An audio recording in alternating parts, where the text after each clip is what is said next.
This is Mo Agostino, Chief Commodity Strategist with Farms.com Risk Management. We're on the 10th 2021 U.S. Corn Belt Crop Tour. This is our our expert insight spotlight. I'm here with Mark Rohrich from Maverick Ag in North Dakota. And one of the reasons why I'm doing this tour this year is to get some insight, because I think there's a production hiccup. The question is, how big of a production hiccup? So we're going to get it from Mark here. He's in just south of Zeeland, right? Yeah, we're east of Zeeland right now, so south central North Dakota. Perfect. Where we're sitting right now. So Mark, you know, as I traveled up through South Dakota, now I'm in North Dakota, and it's July 10th. Yep. Getting my dates mixed up here, but July 10th. From the road, everything looks better than I expected. You know, the market, the trade talk has been, it's a disaster in South Dakota, North Dakota. So I was thinking, you know, I'm going to see brown, all that heat, that crazy heat, I was going to see brown corn. But you got to really walk into the fields to notice the waves and the inconsistency, the unevenness. Mark, tell us the story in North Dakota. Yeah, well, if we would have been in this field on the 4th of July, it would have been gray from end to end, and you can still see gray. We've had out here about a ½ inch of rain, which really, it's amazing what a ½ inch of rain will turn around. But we've had turned it around, but you add heat and it's not really truly turned it around. And you guys, you can see it just down the road. It's what, maybe 80 degrees today? Yeah, it's probably about 80 right now, and it's already turning. Yeah. We don't need 110. We don't need 100. So no, 95. I don't need 95. Right. But the drought's been around for about the past year. Our crazy begins in 2019. The fall of 2019, probably the wettest fall I've ever encountered.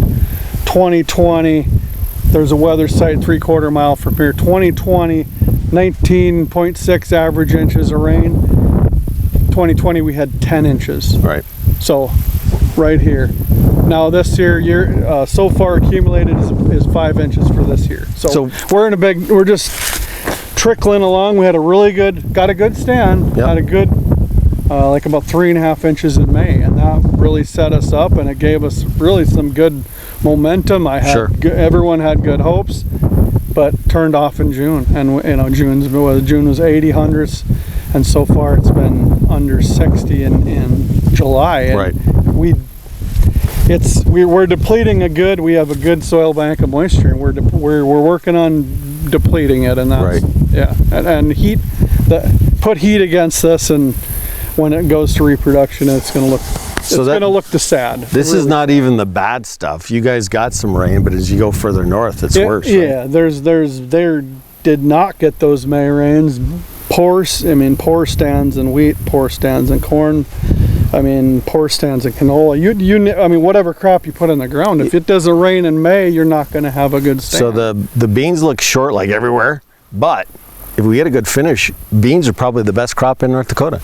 Beans will hang out till 25th of July and wait for moisture, and if beyond that you can't add some growth and add flowers and maintain them, that's when things start to falter. But we could get rain and we have a good stand of soybean. We could get rain and have a good soybean crop. Yep. But corn ear size is determined on this. A little bit of heat hiccup draws back our ears. Right. That's a little bit. We need rain to make this corn. The tassels. The corn tassels are going to be between my chin and the top of my head is the tallest this corn will get. Right. And there's a lot of guys that are relying on a lot of also silage and forages that we're missing because of 2 years of drought. And yep. It like you say, you come up here and you look at the map and it's red and you think, oh, it should look worse than this. Little bits of rain help us along, but a hay crop that's 30 to 50% of what it should be is bad. Yeah. So the crazy heat stunted the growth, right? The crazy heat stunted that, but the perennials, the alfalfa, the ditch, the pasture, it needs more. Last fall was struggling. Here we had 3 inches. There's areas that had 2 to 2.5 inches in May. Right.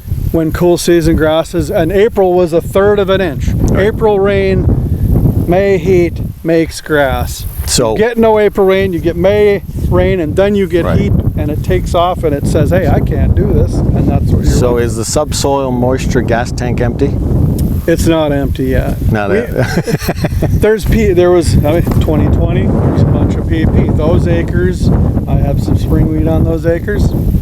It really does look pretty good. Right. Some of it doesn't look very good. The acres that have been cropped, under continuous crop, they just look really tough. So are you taking off the top end of the yield?